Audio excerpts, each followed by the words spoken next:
Regulated Industries Committee to order. I have 3 bills on the agenda today. We're aggressively moving with some House bills because things are going to get very backed up in here shortly, and we want to go ahead and make good use of our committee day. House Bill 1077, Chairman Cooper, you may present either from here or the podium, whichever is most comfortable to you. All right. I've been sitting down in rules. All righty, well then go take the podium. At your request, we're going to withhold action on the bill today, but I wanted you, while we had the opportunity, for you to present it and explain it to us in case we had any questions and if anybody from the public wanted to be heard. Thank you very much, Mr. Chairman and members of the committee, for hearing House Bill 1077. As you know, we are working on mental health in both chambers, trying to make mental health services more available to citizens across our state. We can pass a lot of bills, but if we have no one to treat the patients, then all our efforts are going to fail. And right now, we do not have enough psychiatrists, psychologists, social workers, and the whole gamut. So the whole purpose of House Bill 1077 is to encourage Georgians to choose as a career careers that will allow them to treat mentally ill patients, whether it's a social worker or a psychiatrist. And what this does is it is a construction for as funds are available for a loan program, just like we are similar to the ones we have in other areas. And it lists the type of loans and people in which professions that they would be eligible to have these, and they're listed on page 2. And it also gets into the specifics of how much they'll reimburse. And this one is unlike some of our others that has a requirement that you must go to a certain area.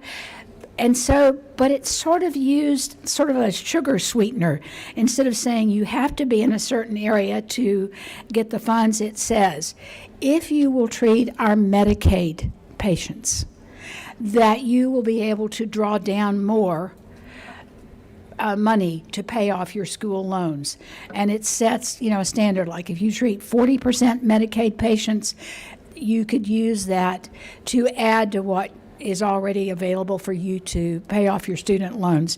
It has a limit of how much anyone can receive, and that basically is the program, and I'll be glad to answer questions.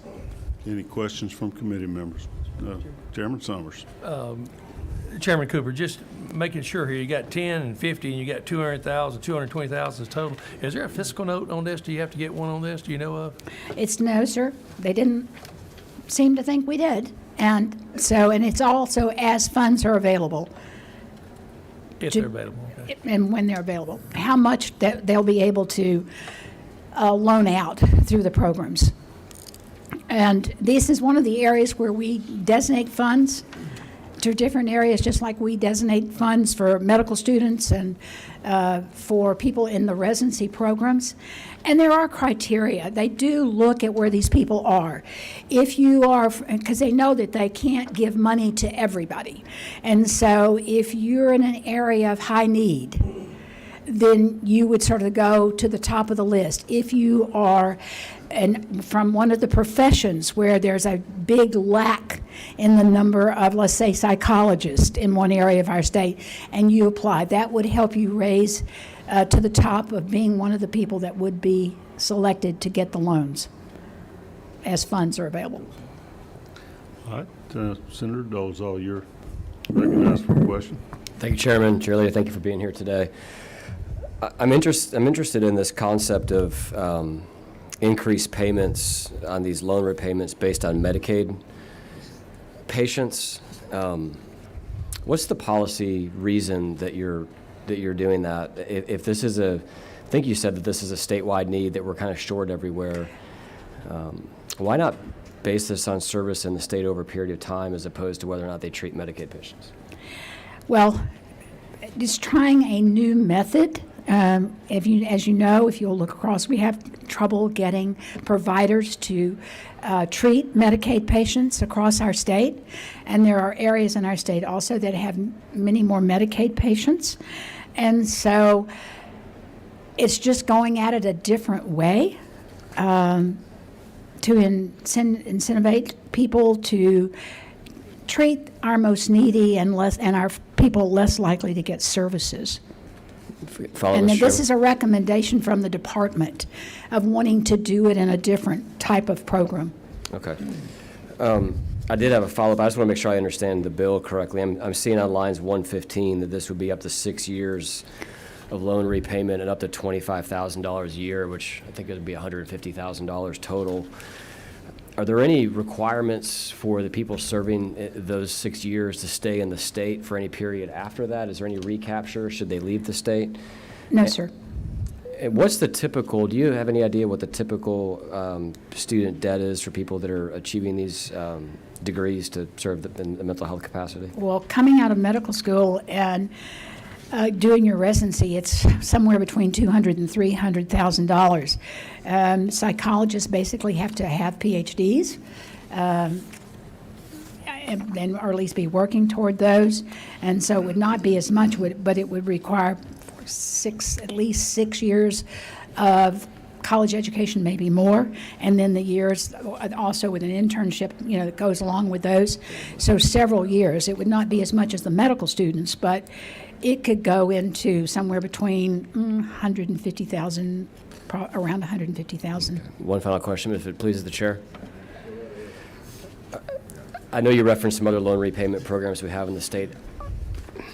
I don't recall this, but I seem to recall that I thought that those did have a residency requirement for a They period do. of time. Some of them, yes, Is sir. that something that you think will be worth looking at with this bill?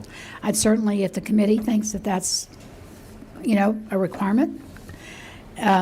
Hopefully, I mean, it's an option, and I'm not opposed to it. One of the things, hopefully, it's getting hard to get people to move to certain areas. If you have a PhD in psychology and your wife is a lawyer, you may not want to go to Ocilla, Georgia. I mean, I don't want to pick on Ocilla, Georgia, if somebody's from. It may not have an opportunity for your wife to go with a law firm. It may not have the kind of things that, or a husband to boot, to be able to go to a law firm. So it's one of the problems we have with getting physicians to go different places. And so that's why we, thought maybe trying something different and would work, and that we could find people from those different areas that already live there that we could incentivize to, go back to school, major in this, or if they have a degree in psychology, to go back to school and work on the master's level and, become a clinician and on toward a PhD, this kind of thing. But if the committee thinks that we should have a residency requirement, we certainly have it in other areas, and I wouldn't be opposed to it. Thank you. Senator Brett, you're recognized there. I think you're. Thank you, Mr. Chair, and thank you, Madam Chair, for being here. If I'm read correctly, I don't have my regular glasses. I have these dollar store glasses, so please forgive me. It says each program participant must enter into a written contract with the board specifying the total amount of the student loan and expenses that may be repaid if the requirements are met. What line are you on, sir? Oh, I'm looking at a summary. But I just wanted to make sure I read that. I'll bring it to you. No, don't worry about it. Okay. Well, I mean, and they would look at, it would be up to this board, to the workforce board, to look at, how much debt you were carrying and deciding how much of a, loan repayment and grant you were going to basically be given. And I want to thank you for bringing this bill forth, because behavioral health is a big topic, and you and I, we're both from Cobb County, and we've seen how working together with the sheriff, how he's provided a program to try and help work with that. So thank you. And it's like we have lots of nurse practitioners, but we do not have it's a type of nurse practitioner. They don't call them that. They're certified psychiatric nurse practitioners. They're a different area. That requires a master's degree and a couple of years and all. Hopefully, if you have loan forgiveness and help, we can encourage some of these regular nurse practitioners, we have an overabundance of them, that they would go back and perhaps, take psychiatry and begin to work in that specialty. Senator Kennedy, you're recognized for a question, then Senator Dolezal, back to you after that. Thank you, Mr. Chairman. Thank you, Representative Cooper, for being here. A couple of questions. Help me understand the flow of funds. I don't really understand that. So if appropriations are made to fund the work of the board, does it decide to whom the money should be given? Yes, Does sir. it go to the medical care provider that has an active student loan, or does it go to the institution that is owed the money from the student loan? Tell me how the mechanics of this would be done, please. Well, I've never received one like that, so could I ask for a little help on the person that's worked even more closely with the workforce? Sure, People. sure. Yeah. Travis Henley, is he here?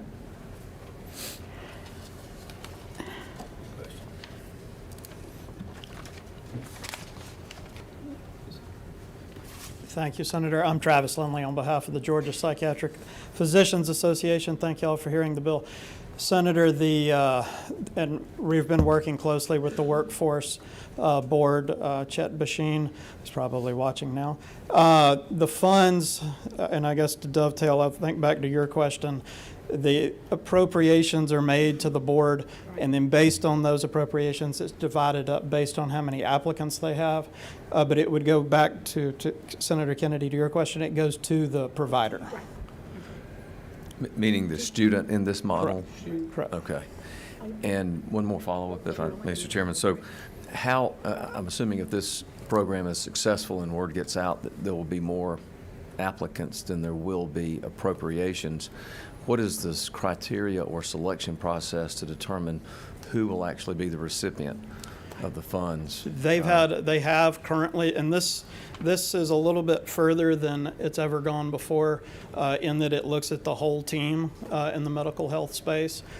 So this will be sort of uncharted territory, but in terms of how they're delivering that, there's an appointed board.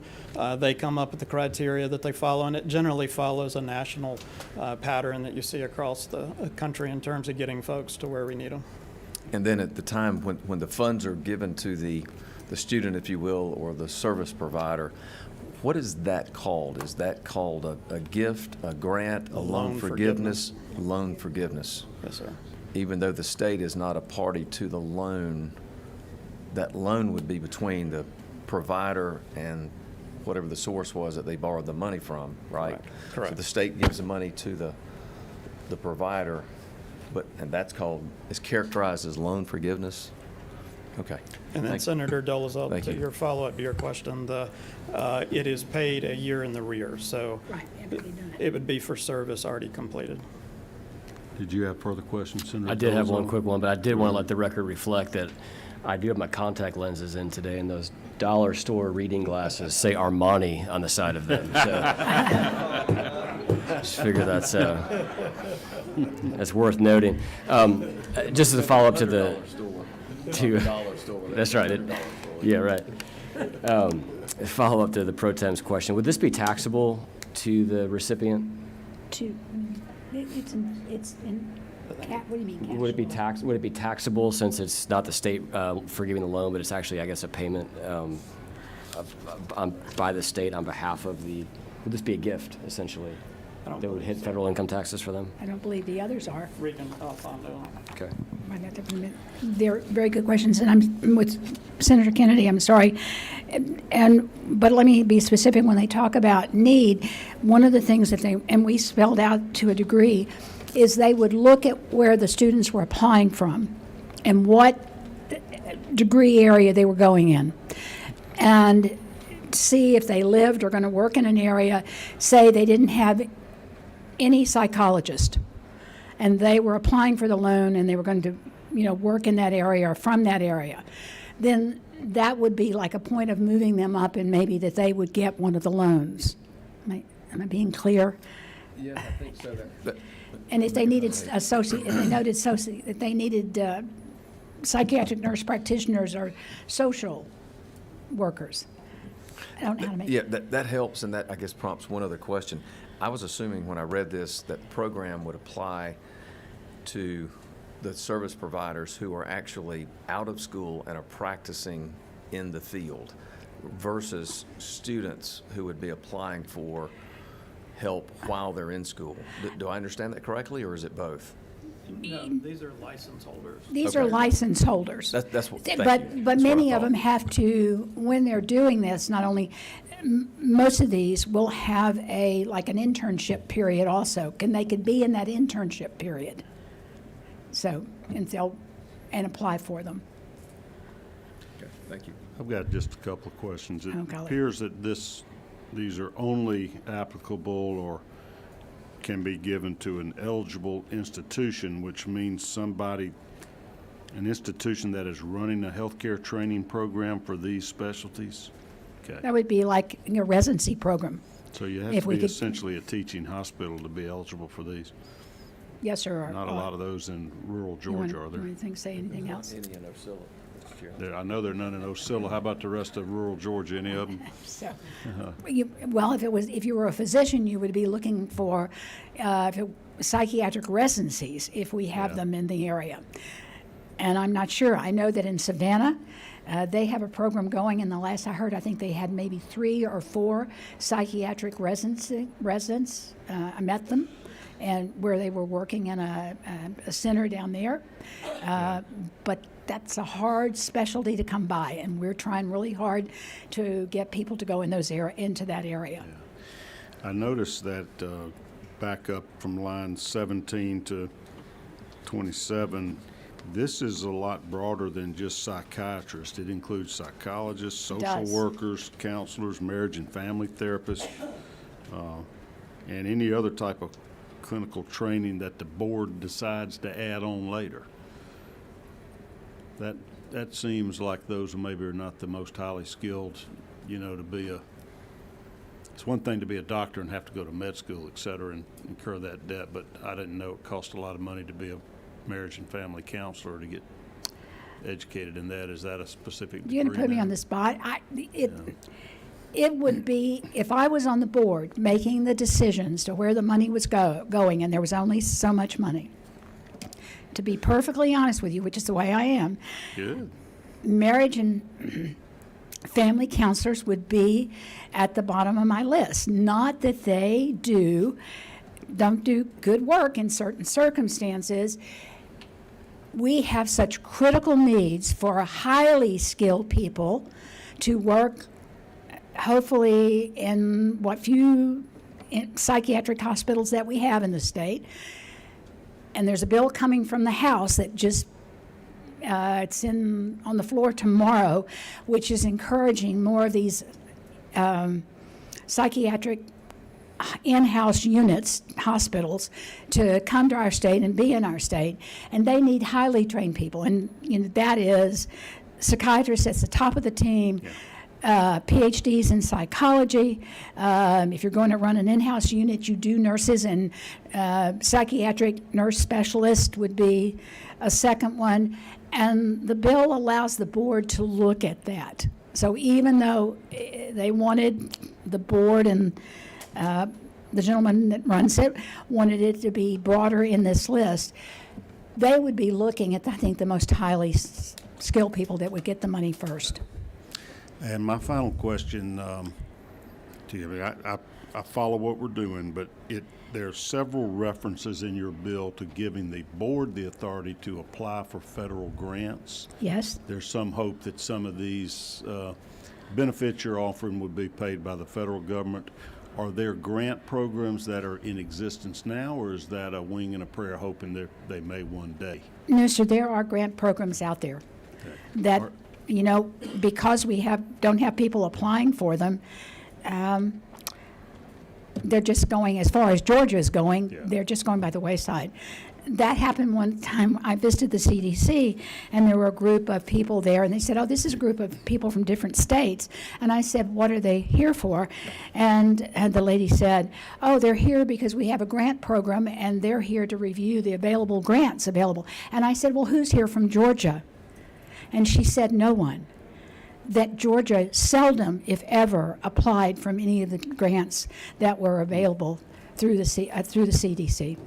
And I'm afraid that, we have not been the best. I mean, grant writing apparently is very specialized, and I don't know whether our departments don't have a position to have a specialized grant writer. I hear it's very specialized, and you have to do it just the right way, or you don't get the federal grants, or what the problem is. And I came back from that meeting and talked to the head of public health at that time, and I do know Dr. Toomey, and we have applied for more. I don't know how many on that issue, but I think with as big as our problem is, and our need is so great for mental health workers that are highly trained, if you're going to deal, psychiatry is really the area of nursing that I practice.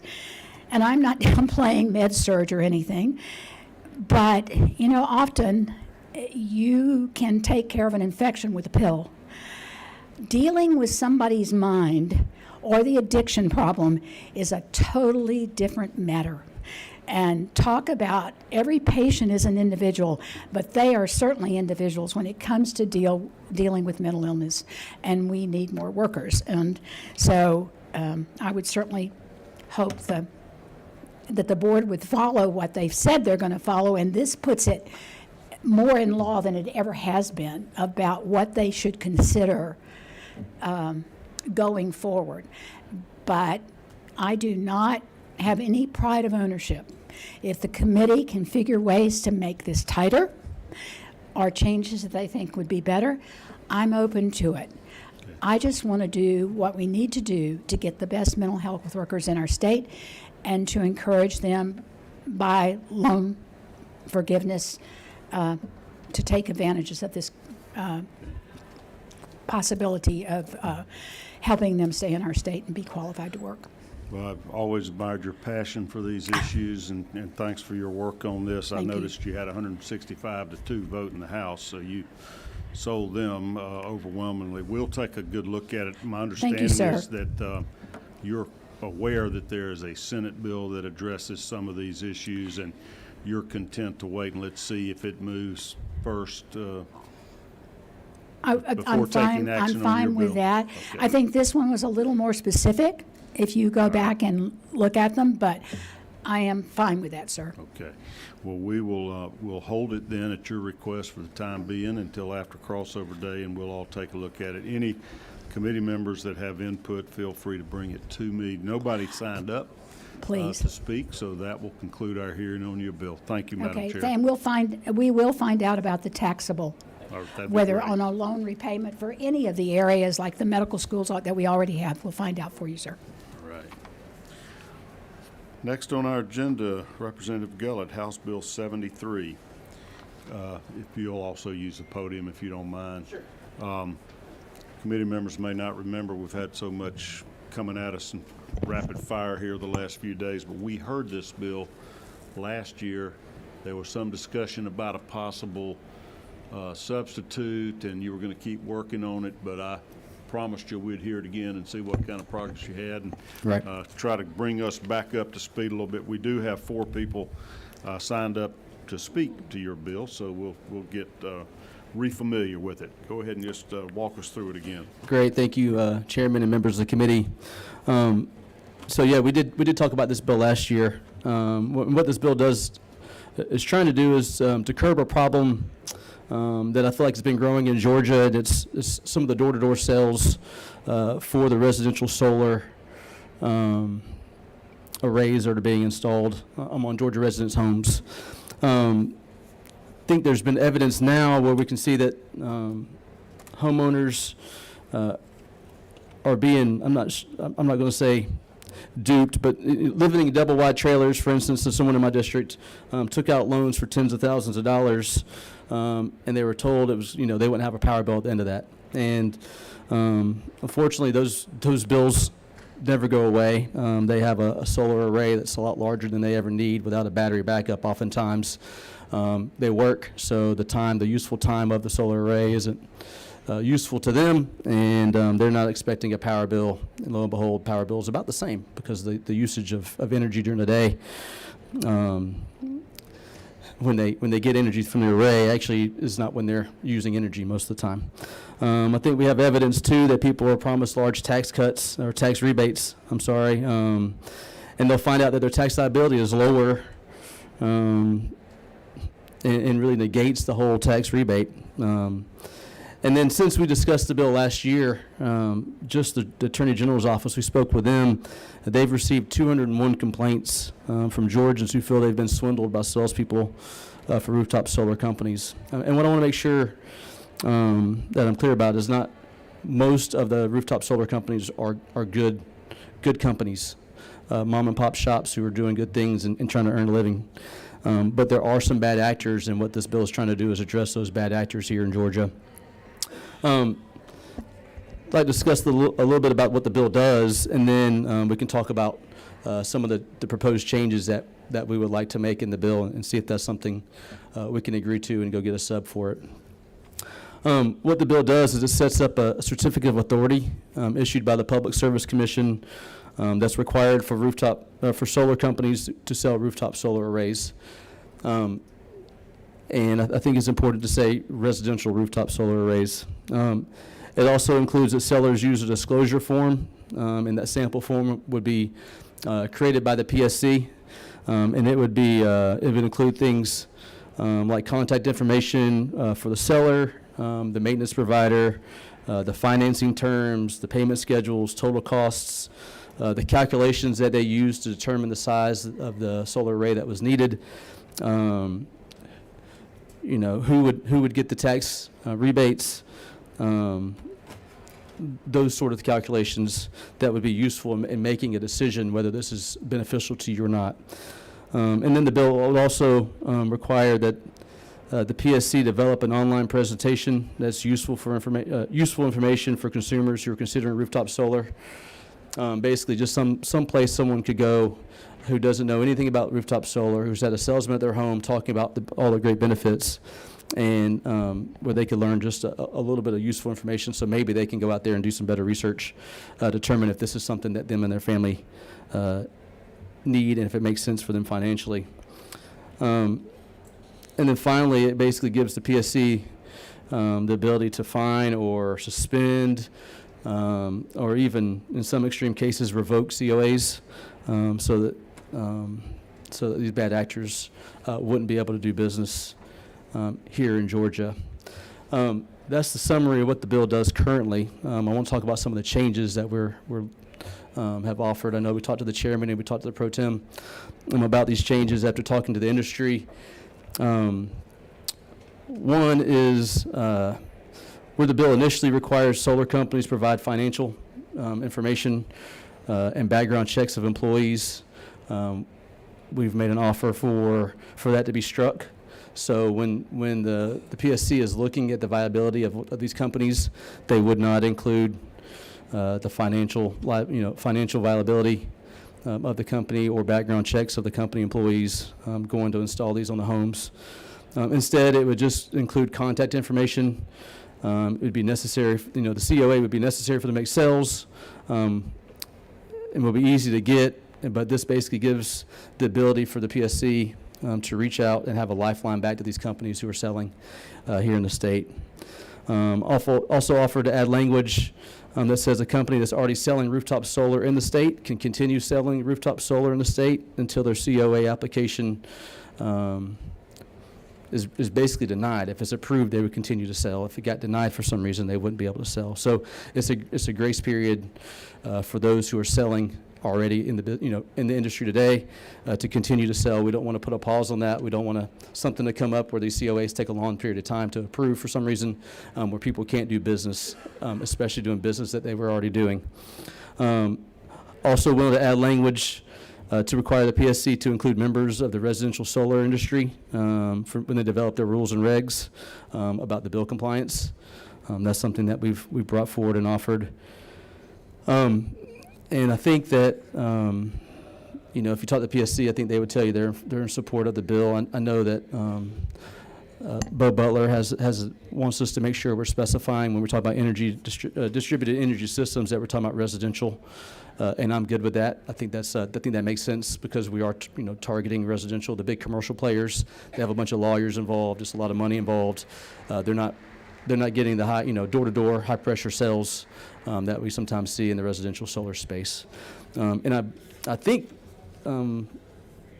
potentially you guys have some proposed changes here that we passed out to the members of the committee. If not, I can get that to you. This is really just summarizing exactly what I told you we were willing to do. And if you guys have some other, you know, something that you would like done to move this bill forward, I'm happy to take a look at that and, you know, see if we can't get somewhere.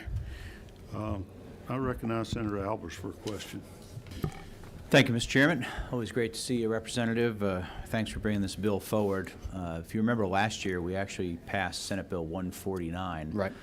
Which addressed a 30-day cancellation period for some of these folks who have been taken advantage of. So I applaud your work here for trying to continue to work on some type of a process, because we've had many, many Georgians who have been swindled. And most of the time it's by out-of-state Right. folks, not good businesses right here in our state of Georgia. I think this is good. I think you've got a lot of good pieces, and I'm a little concerned about how we streamline this to make sure we've got protections in place, but not too much. But I think what you're putting together here is a lot of validity, and I'd love to maybe spend some minutes offline with you before you get to the next committee meeting to talk about some potential changes. Sure. Thank you. Happy to. Thank you. Senator Rhett. Where was I in here? The installers, I assume they're licensed and insured? The companies? Yes. So I don't think that's mandated across. I think the only two insurances that are mandated in the state are workers' comp and car insurance. But I would hope that companies who are, Mainly, I'm just concerned they're licensed. I'm sorry? I'm just mainly concerned about them being licensed. Yeah, so they do have to be licensed. I think there are electricians who go to the homes who participate in this, not the selling process, but the installation process. There are some licenses that are required. Thank you. Appreciate it. Senator Summers, you're recognized for a question. Thank you, Representative Gale, for bringing this to Mr. Chairman. Go over with me the what happens if they're bad actors. I mean, I keep reading here civil actions or whatever. If they're bad actors, what is the maximum can you do? I mean, does a civil action get us anywhere? I mean, that's a great question. I think civil action is probably viable today, and I don't feel like it's gotten anywhere. And I think a lot of times the reason it hasn't gotten us anywhere today is because the costly systems and the people who are being taken advantage of maybe don't have the ability to go through that process. And so that's, you know, that's part of it. But what this will do for the bad actors who are there will allow the PSC to step in. They're the ones getting the complaints today, and they can go in and pull that COA or suspend that COA.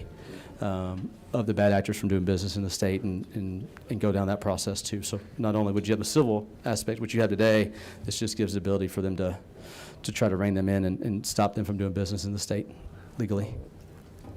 Go Mr. right Chairman, I'm with you 100% on that. I just was thinking there's a way to put more teeth into the thing. That's all I was looking for. I know Sure. you probably are at the same level. Right, yeah, I mean, that's kind of where we're going. I know we did get a lot of pushback from that as we, you know, I feel like the bill as is has a lot of teeth today. Okay. We're kind of moving that back a little bit as far as like the background checks and stuff, but gives the PSC the ability to still go find these companies, because a lot of times they are out of state. A lot of times there's nothing, you know, fly by night gone, and you know, you're on the hook for paying that bill. Thank you, sir. But happy to, you know, if you have suggestions, I'm happy to take them. Just read along. We had some conversations last year in here about who would be the best agency to administer this program. Yes, sir. Of course, we talked about PSC, talked about Secretary of State. For some reason, I'm thinking we even discussed Attorney General's office. They've got a consumer protection department or something. Tom Kraus, would you have any thoughts you want to share where the PSCs or y'all's position? I don't think you even signed up, but I'd like to, Tom Kraus with the before Public we Service go too Commission. deep and giving you a whole new regulatory scheme here. You know, this is the red tape rollback year according to Chairman Dolezal, and every time I turn around, we've got somebody else we're licensing, convenience stores and poor little old solar installers. So I'd like to make sure we don't add on more red tape than we cut off. Understood. We have worked with the sponsor and with the solar industry to get some ideas of how we could do this without overburdening the industry, but still give us a tool to hold them accountable. And it's a small number, it's a small percentage of bad actors, but something we can do to pull them back. And we think this COA, it's pared down to the point where it's basically just a registration now, but they give us who their contact information are, who they are, and how we get a hold of them. If they do screw up, we can go in there and find them. We can suspend the COA, or we can even pull the COA and basically put them out of business in the state of Georgia if need be. So they don't really have to give us anything, but we can still come after them should they have a problem. But we are for this legislation. We worked with the sponsor on it. Y'all all get any questions? Okay. All right, thanks. Let's hear from Andrew Long. Representative Gullett, just hang with us. We got 2 or 3 other people want to be heard, and then we may let you close out. I'm not stacking the deck against you, but everybody that signed up is a no. They're all, just so you'll know, I'm not trying to send any message out here. Mr. Chairman, good afternoon. Members of the Senate Regulated Industries Committee. My name is Andrew Long. I am principal at A.R. Long Company. I am here before you today on behalf of the Georgia Solar Energy Association. We are in opposition to this bill. Let me first say, my friends at the PSC have been very open to communicate with us in our industry. My friend, the author of the bill, Chairman Joseph Gullett, he and I have gotten to know each other very well over the last 12 months, starting out on this bill, but then just becoming friends. But the Georgia Solar Energy Association is in opposition of this bill. We do not believe that the PSC is the right entity to regulate solar installers. The PSC is not structured to monitor and manage multi-state private businesses. We are in favor, we support the disclosures aspect of the bill that we believe will help consumers make more informed choices. We do like the disclosure piece, but we are very concerned about the COA and solar industry at large being regulated by the PSC. I'll be happy to take any questions. Thank you, Mr. Chairman. Any questions from committee members? Senator Brass. Thank you, Mr. Chairman. Thank you, Mr. Long. Who would y'all suggest, who would y'all prefer to be regulated by? Well, I'd rather say suggest, I don't know about prefer, but we believe that the Attorney General's office already has a division of consumer protection throughout the state. When we suggested the Secretary of State's office initially to the author of the legislation, he felt that the Secretary of State's office just wasn't strong enough, didn't have enough teeth. So we believe that the Attorney General's office, who already has a division of consumer protection, would be better suited than the PSC, Mr. Chairman. Okay, thank you. Thank you. Other questions from committee members? Mr. Long, all right, thank you for being with Thank us, you, Andrew. Mr. Chairman. Jeanette Grayer, Environment Georgia.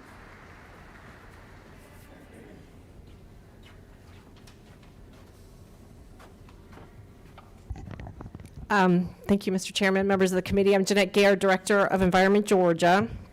We are our statewide group that works for clean air and water, which is one of the reasons we like solar. Over the past decade or so, we've run multiple Solarize campaigns with community coalitions in Athens, Clarke County twice, Carrollton, Newton County on the coast. If anyone's in Cobb County, we have Solarize Cobb closing on Friday, so it's last chance to sign up. Those programs make it really easy to go solar.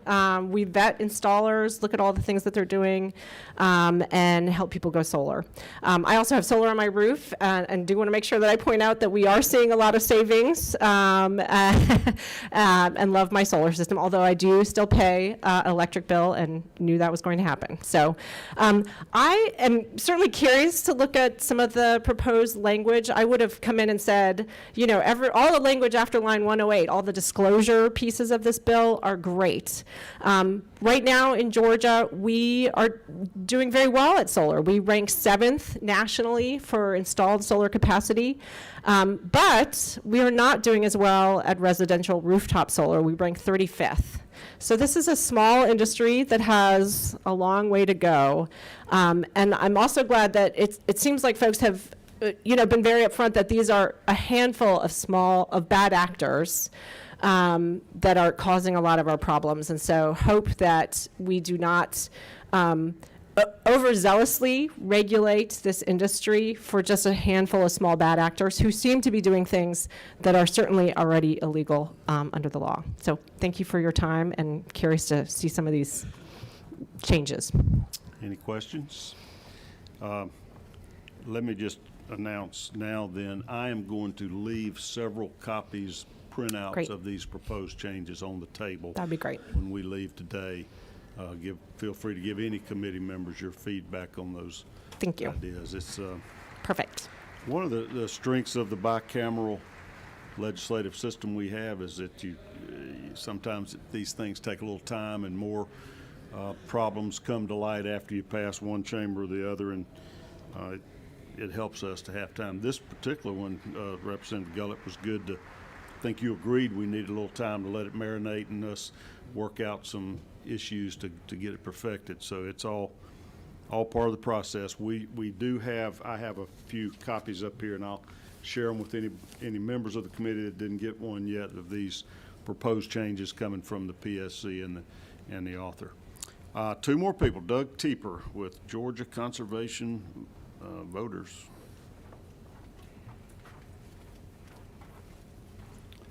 Thank you, Mr. Chairman and members of the committee. Thank you very much for the opportunity to speak today.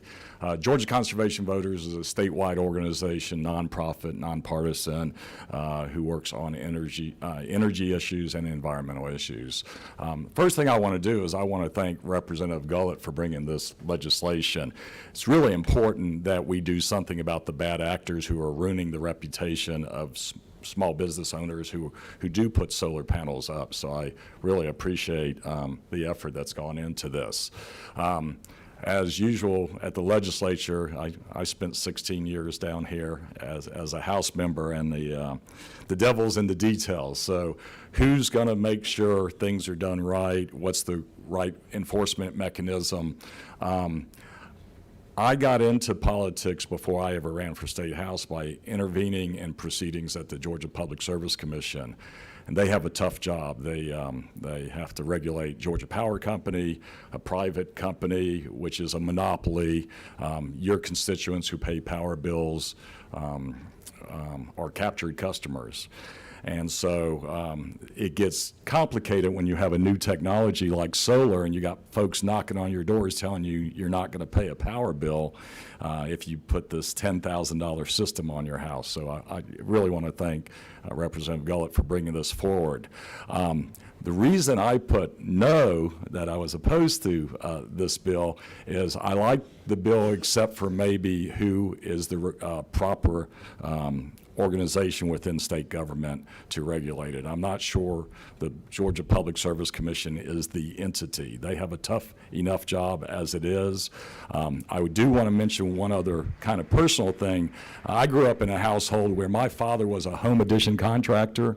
He'd go out and knock on doors, and back in the days in the 50s and 60s when people had kids, you didn't move into a new, bigger house. You enclosed your carport, or you added a room in your basement. And my dad made a decent middle-class living by doing that. And every once in a while, there was somebody out there taking a deposit and never coming back. And then the legislature they'd get legitimate complaints, and they'd say, what are we going to do about this? Should we regulate them? I know my father served on some committees and organizations and came down here. They tried to self-regulate. The years go by, and I guess it was just a few years ago where the legislature decided to license contractors. Is that correct? I wasn't in here when that happened. And so that's done through the Secretary of State's office, I believe. Right. And I don't know what the success of that has been, but that is an example of where small businessmen who, in my father's case, he was a one-man band with a crew that would go out and actually, do the home additions. So I just want to make sure we're not killing the baby in the crib. This is a growing industry in the state, this rooftop solar, and we don't want to put too many barriers to entry into that occupation. I think they're going to be providing more and more energy for the growing state of Georgia and all the economic development we're having. So I just want to thank you very much. I look forward to seeing what kind of further proposals you have on this. When's the last year you served in the State House?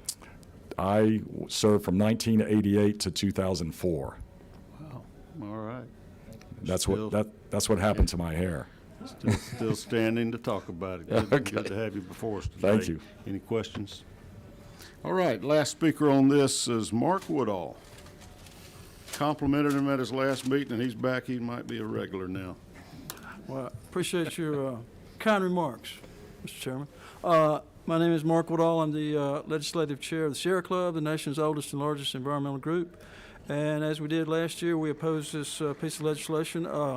Representative Gullett is certainly correct that we've got some problems out there, but we don't.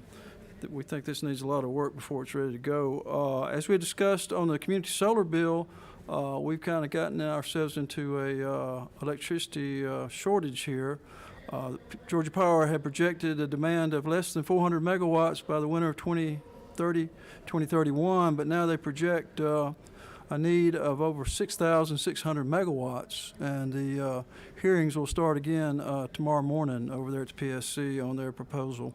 So we think we need to be encouraging solar, anything from rooftop to community to utility scale. So we don't think this will be helpful. Number two is we're wondering where the sheriff is. As has been mentioned, the Attorney General has gotten over 200 complaints. Since we met on this last year, there's been a constant stream of headlines out of Florida. The last one I saw was December 4th. Florida Attorney General goes after 2 more solar companies. So we think there's already a sheriff, so we'd like to see him do the job before creating any more bureaucracy. And as far as, we've heard that maybe the PSC isn't the way to go. Now, we commend the PSC under leadership of Commissioner Bubba McDonald back in 2013, started the utility scale solar, and that's been a great success, put downward pressure on rates. And as we heard, Georgia's now number 7 in that sort of solar, but we are way down the list on rooftop solar.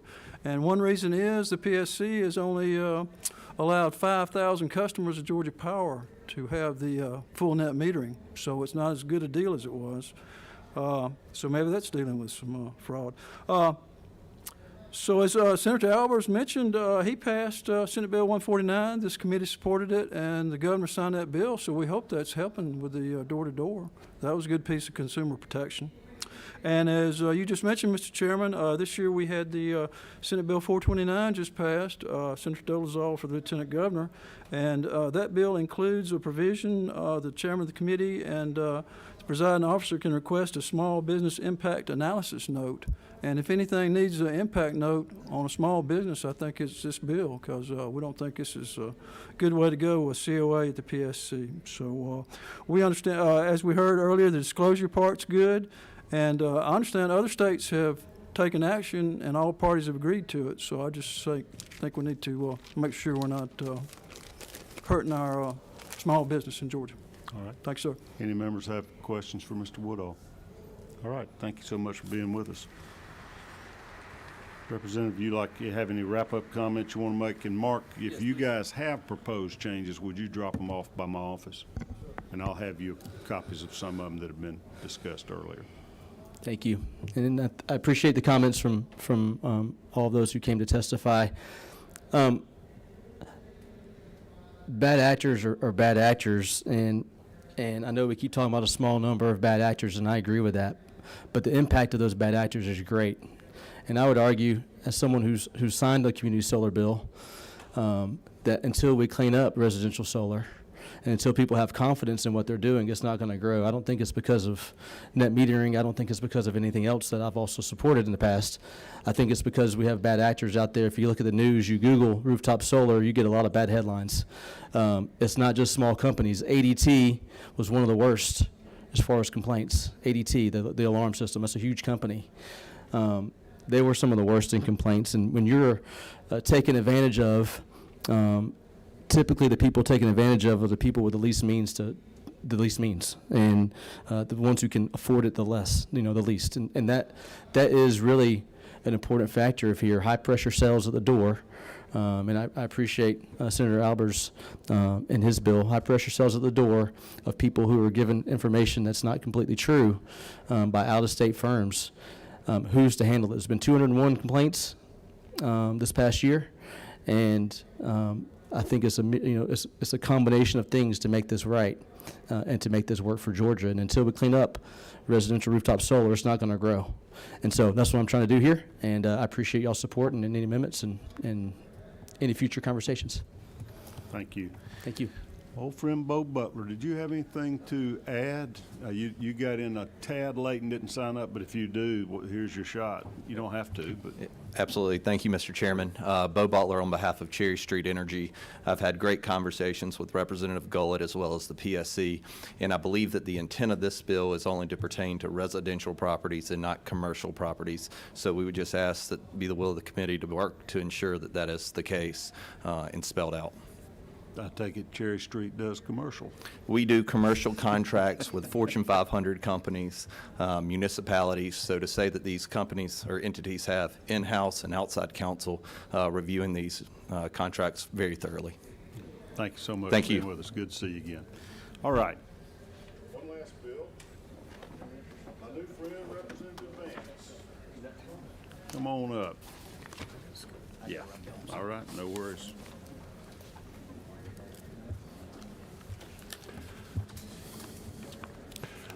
Floor Thank is you, sir. yours if you'd walk us through it.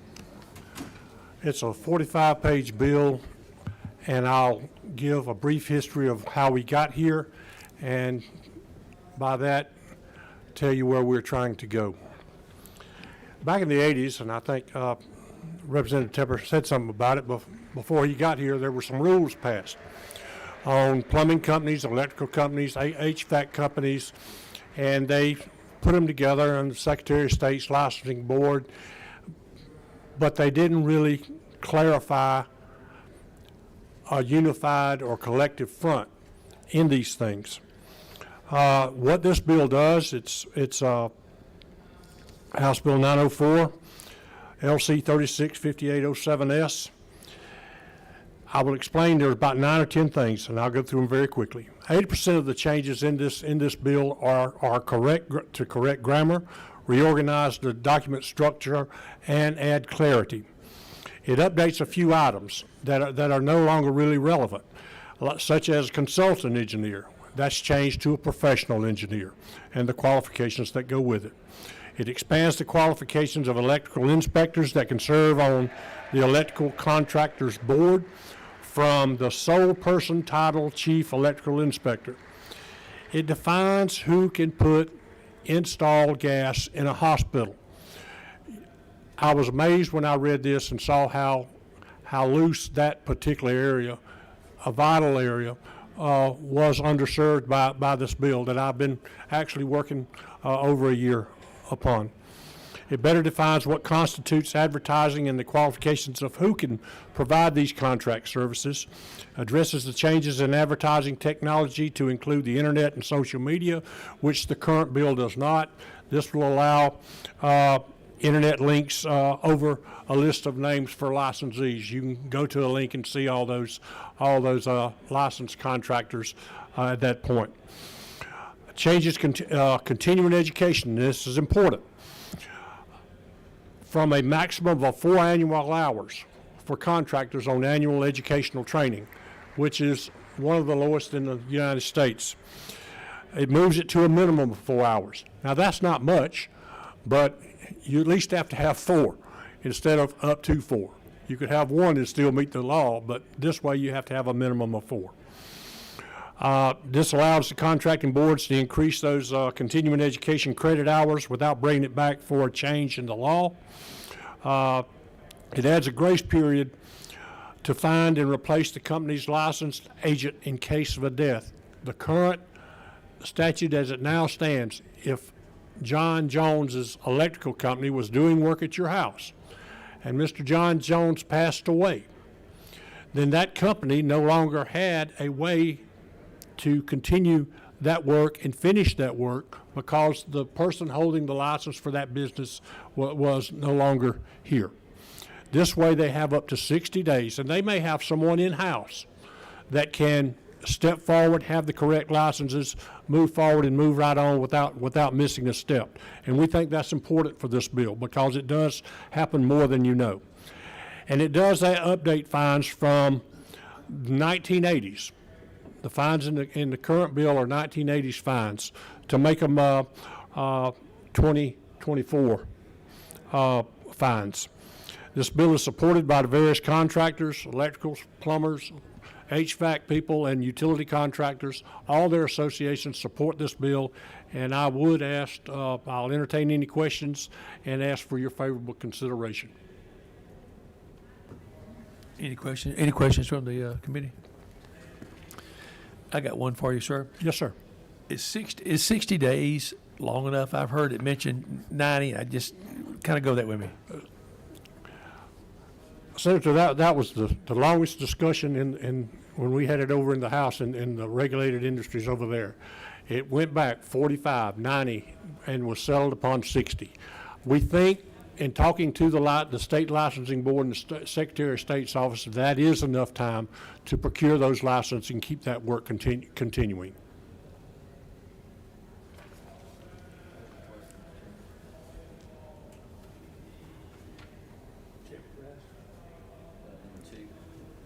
Yes, sir. Thank you, Mr. Chairman. And thank you, Representative Vance. Do you know where that is in the bill, specifically on those number of days? And the reason I ask, I've got a bill actually on the floor tomorrow of the Senate dealing with contracting licensing, and we were actually taking it, I believe, from 120 days to 180 days, and I just want to make sure this isn't gonna interfere with that. I think it's 540 and 542. Yeah, I think that's right. 540. 540 and 542. Okay. I think That's correct. 540 to 542 is where that language is. It's on page 22. I got it. Okay. So but that's speaking specifically to a license holder of what? Just plumbing? Yeah, no. Plumbing, electrical contractor, HVAC. You know, a lot of these businesses are individually owned. They may get pretty large, but their license comes under one person's name. Sir, if you would like to change that, or this committee would like to change that, I certainly and the people that I'm representing here, those companies would have no problem with that. Okay. I'm just curious why it's so different from, say, a licensed plumber to a licensed contractor. I mean, I know there's probably a little bit more testing and all that, but And Chairman Brass, that's what we found too. When we were constructing this language over the past year, it went all over the place. It went from 45 days to 180 days. Right. And so, okay, for practicality purposes, we settle upon 60. Gotcha. if I may follow up on Chairman Brass's question on line 530 and several lines in the bill, you've got a 60-day period, and then you got a 60-day grace period. Did I understand that correctly? That's correct. That's correct. So you get If the 120. Basically, it's 120 days. And that, Now, but you that have to- follow through the whole bill? Does that follow? Yes, sir. Yes, sir. It does. If you're in the process of trying to get that license within that 60 days, you've made the good faith commitment to try to go forward, and it hadn't happened in those 60 days, then you're allowed 60 more days for that process to be completed. Yes, sir. I'm sorry, Mr. Go ahead, sir. Follow up. What is the normal time frame to get a plumbing license? Do we know? I don't know. It's according to 60 days. 60, and you know, with the understanding that you passed the test and done the appropriate, they've done the appropriate background work and so forth. Okay. It's about 60 days. Gotcha. Okay, thank you.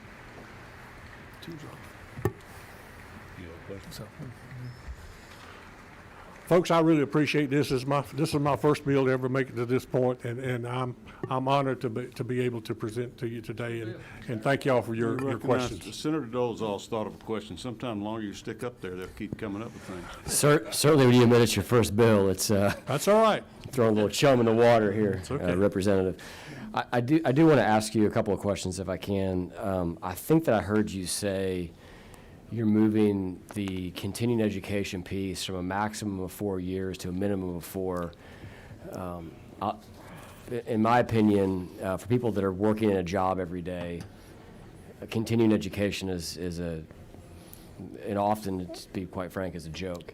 Yep. Help me understand why you want to increase the continuing education for people who are already licensed. Short answer, sir, is to keep their head in the game. And it does allow them to do this training online. So in the evening, after they put in some work, there's some new technology out there that may benefit their business. They can go online and get training in that particular area. And I was a big proponent of it being online.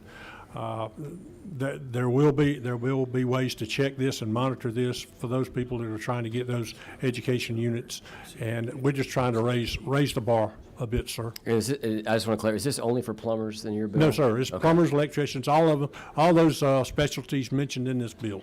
Okay. The last thing I wanted to ask you about the bill summary here mentions that that the board needs to make all reasonable efforts to make required continuing education available online or through home study course and accessible at all times outside of normal work hours.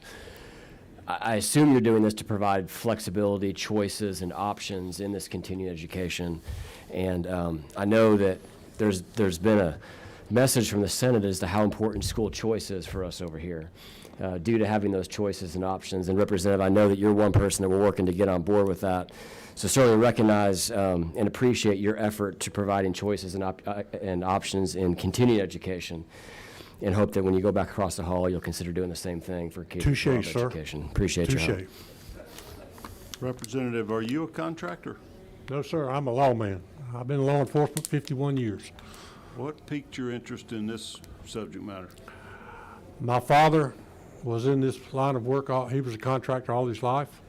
I know enough to keep my wife happy when I can fix a door or change a plumbing pipe under the sink. That's really my interest, sir.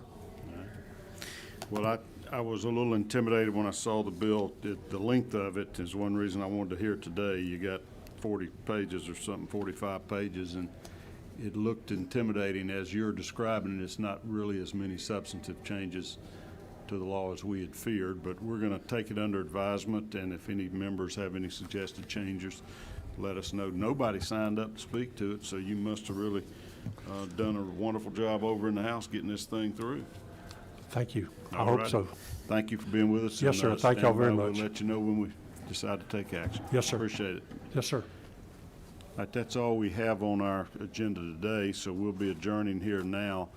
Of course, crossover days tomorrow, and we'll be back in our usual Tuesday, Thursday schedules next week.